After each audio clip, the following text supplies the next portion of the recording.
তাই তাই তাই মামা বাড়ি যাই, মামা বাড়ি ভারী মজা কি জ্বর নাই। তাই তাই তাই মামা বাড়ি যাই, মামি দিল দুধ ভাত দুয়ারে বসে খাই। তাই তাই তাই মামা বাড়ি যাই। গ্রামের নাম গোবিন্দপুর, শহর থেকে অনেক দূরে, যেখানে সন্ধ্যা নামলেই নিস্তব্ধতা নেমে আসে, কেবল ঝিঝি পোকার ডাক শোনা যায়।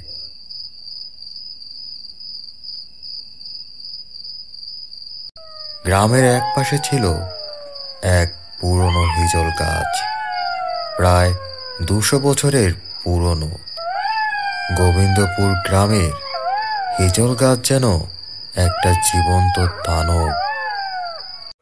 দিনের আলোয় নিরীহ মনে হলেও রাত হলে গাছটা বদলে যায়, চারপাশের বাতাস ভারী হয়ে ওঠে। এই গাছ নিয়ে গ্রামের একটি অলিখিত নিয়ম ছিল, সূর্য ডুবার পর এই গাছের নিচে কেউ যেন না যায়, কারণ এই গাছ ছিল অভিশপ্ত। এই গাছের অভিশপ্ত হওয়ার পিছনের কারণ হলো, অনেক বছর আগে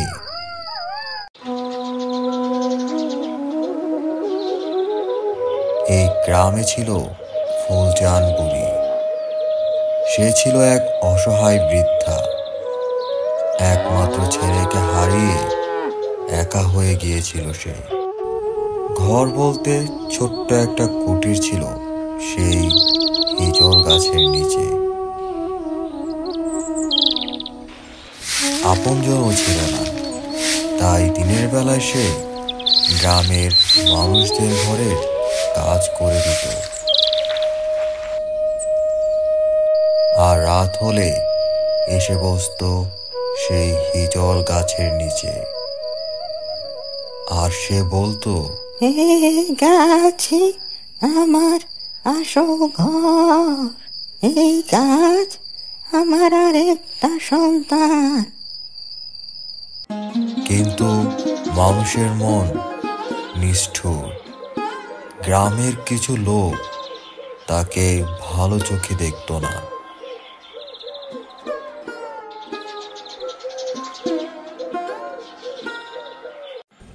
যেদিন গ্রামে দুর্ভিক্ষ এলো, সেদিন গ্রামের ফসল পুড়ে ছাই হলো।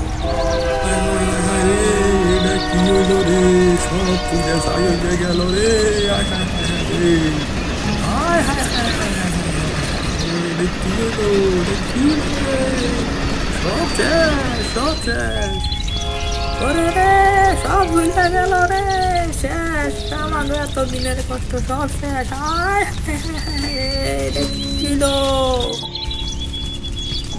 সেদিন সবাই ফুলজান বুড়িকে কাঠ গড়ায় দাঁড় করালো। লোকজন বলল, ও ডাইনি, ওই এই গ্রামে অভিশাপ এনেছে। আরেকজন লোক চিৎকার করে বলে উঠল, ওকে মেরে ফেলো, ওকে মেরে ফেললে আমাদেরই মুক্তি মিলবে। বৃদ্ধা কাঁদতে কাঁদতে বলল, আমি তো কিছুই করিনি, আমি নিরপরাধ, আমাকে ছেড়ে দাও, আমাকে ছেড়ে দাও। কিন্তু কেউই তার কথা শুনল না। সেই রাতেই তারা ফুলজানকে গাছের সাথে বেঁধে আগুন লাগিয়ে দেয়। ফুলজানের দগ্ধ শরীরের গন্ধে বাতাস ভারী হয়ে উঠল। আগুনের শিখা যখন তার গায়ের কাপড় পুড়িয়ে ফেলল, তখন সে কাঁপা কাঁপা গলায় বলল, এই গাছ আমার ঘর ছিল। আমি এই গাছেই থাকবো, আর যে আসবে এই গাছে সেই মরবে। তারপর এক বিকট চিৎকারের সঙ্গে সে নিথর হয়ে গেল। লোকজন ভাবল সব শেষ, কিন্তু আসল ভয় তখনও শুরু হয়নি।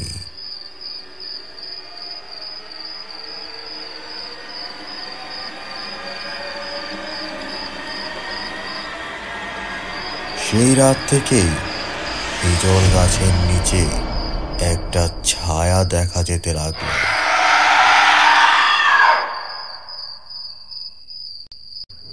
গভীর রাতে শোনা যেত কারো কাপা কাপা কণ্ঠ।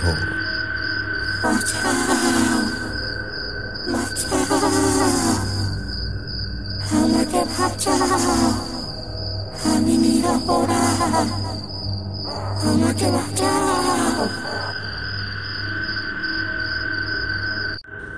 গ্রামবাসীরাও দেখল পড়ে যাওয়া সেই হিজল গাছ রাতারাতি যেন সতেজ হয়ে গেল।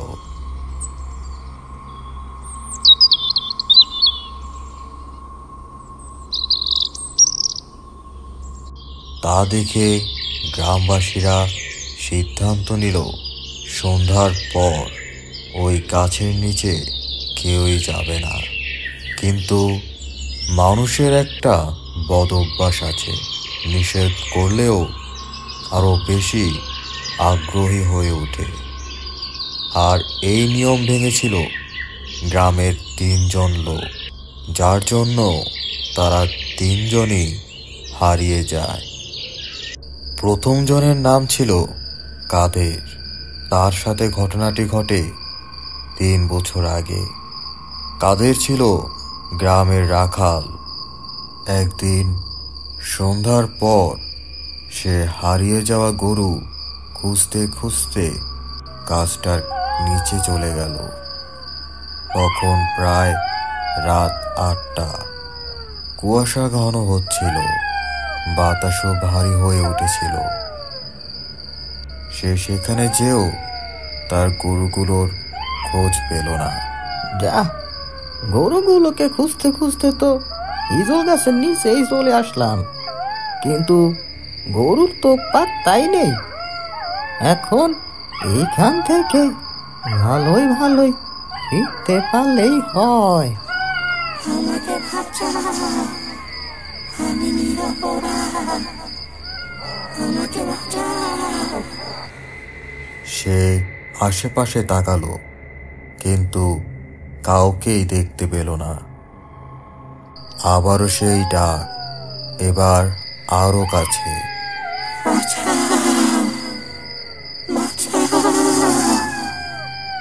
আমাকে বাঁচাও, আমি নিরপরাধ। হঠাৎ গাছের শিকড়ের নিচ থেকে একটি হাত বেরিয়ে এলো।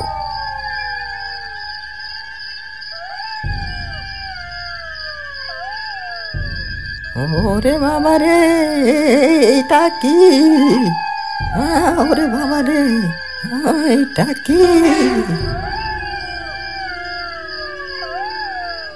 সেই হাত তার পায়ের গোড়ালি আঁকড়ে ধরল। কাদের চিৎকারও করতে পারল না। মুহূর্তের মধ্যেই সে উধাও হয়ে গেল।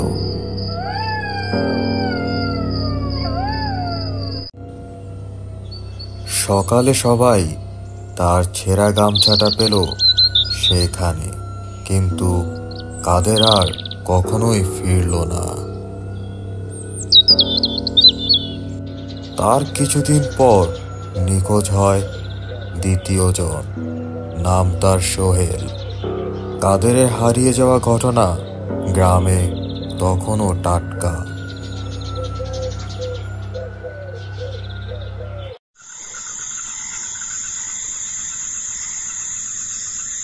এক রাতে সোহেল সে পথ ধরে ফিরছিল। সে ভয় পায়নি, বরং রাগ হয়েছিল। কাদের তার মামা ছিল, আর আজও কেউ তার হদিশ পেল না। সে মনে মনে ভাবল, না, আর ভয় পাবো না। এই রাস্তায় যেহেতু চলে আসছি, আমি দেখব কি আছে ওইখানে, আর আমার মামা কোথায় আছে। গাছের কাছে গিয়ে দাঁড়ালো সে। চারপাশ নিস্তব্ধ।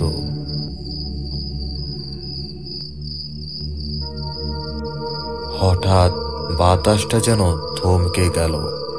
তখন সেই কণ্ঠস্বর আবার শোনা গেল।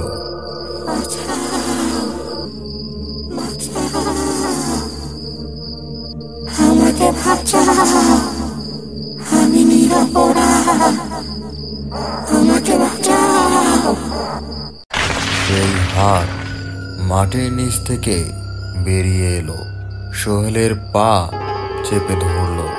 সোহেল দৌড়াতে চাইল, কিন্তু তার শরীর শক্ত হয়ে গেল।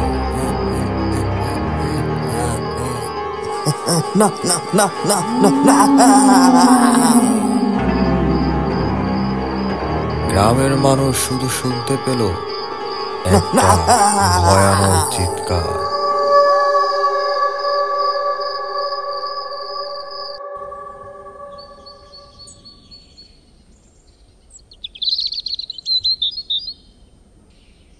পরের দিন সকালবেলায় গাছের নিচে পড়ে থাকলো সোহেলের ছেঁড়া চটি। সোহেলকে আর খুঁজে পাওয়া গেল না। তৃতীয় জনের নাম হলো নাজিম। সে ভয় পায়নি, কারণ সে জানতো গাছটি অভিশপ্ত, আর সেখানে কিছু একটা আছে। সেই জন্যই কাদের আর সোহেল নিখোঁজ হয়েছে।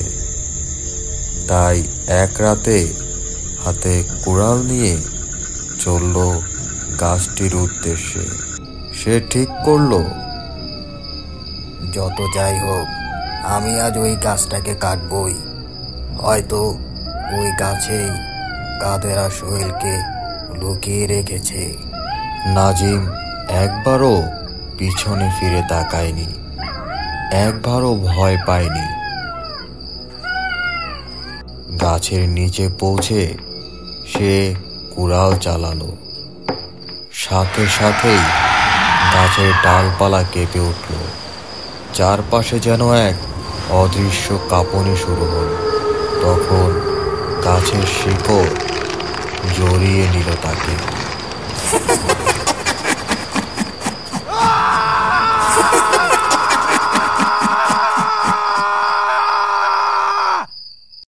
সকালে গ্রামবাসী দেখল গাছের গায়ে পায়ের ছাপ, যা উপরে উঠে গেছে কিন্তু নেমে আসেনি।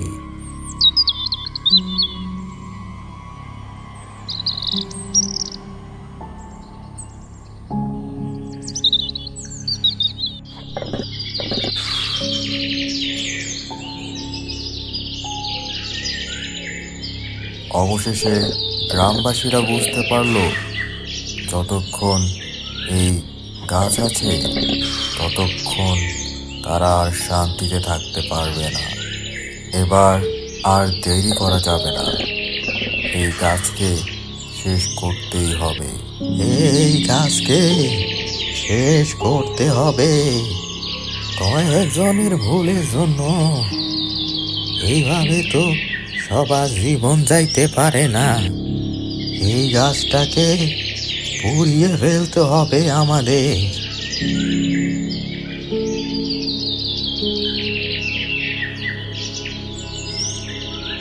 সেই রাতে পুরো গ্রাম একজোট হলো। প্রতিটি মানুষের হাতে আগুনের মশাল। কেউ লাঠি হাতে নিল, কেউ কুড়াল নিয়ে এলো। গাছটিকে পুড়িয়ে ছাই করে দিবে তারা। এটাই ছিল সবার সিদ্ধান্ত।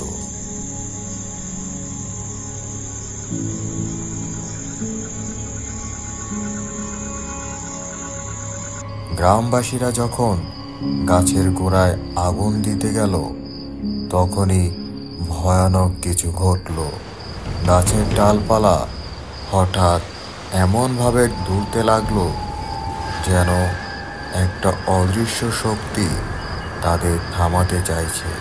তখনই বাতাসের মধ্যে ফিস ফিস শোনা গেল, তোরা পারবে না এই গাছ পোড়াতে, আমি তা হতে দেব না।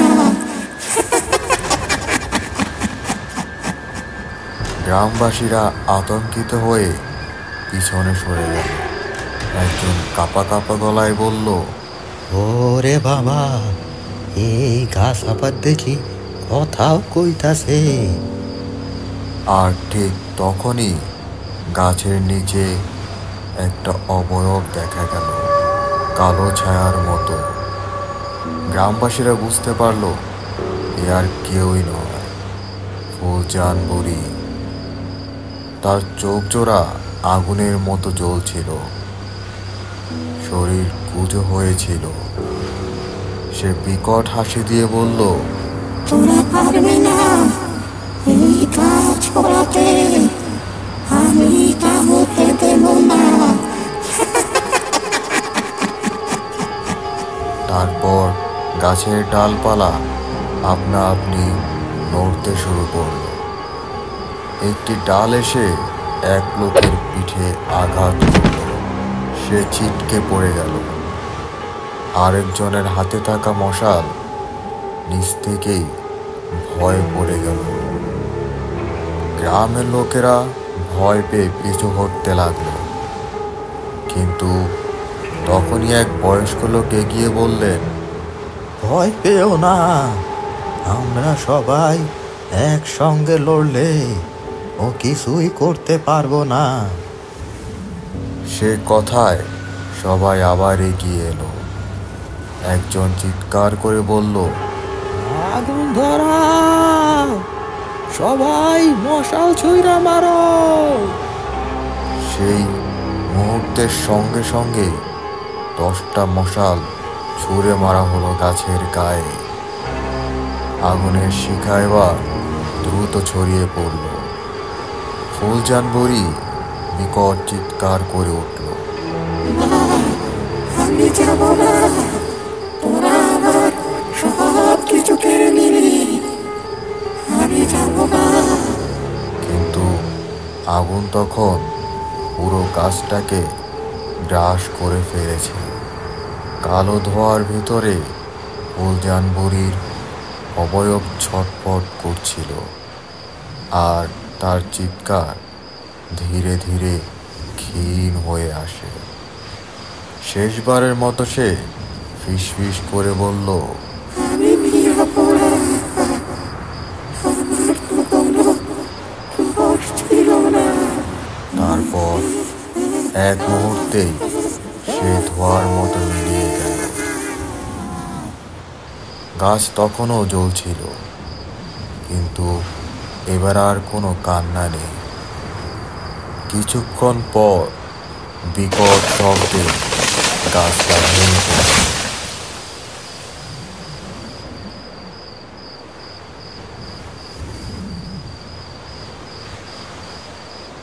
সবাই নিশ্চিন্তে একে অপরের দিকে তাকালো।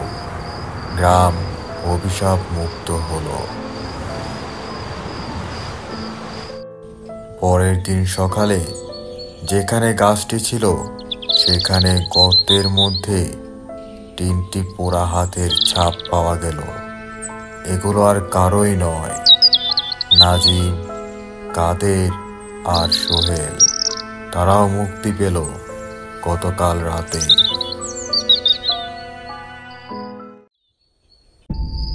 এই গল্প সত্যি হোক বা না হোক, ভয় আপনার মনের ভিতরেই বাস করে। আর যদি আপনি সত্যি সাহসী হন, তবে এই চ্যানেলটি সাবস্ক্রাইব করুন। আপনার একটি সাবস্ক্রাইব আমাদের আরও ভয়ানক গল্প বানাতে সাহায্য করবে। ধন্যবাদ।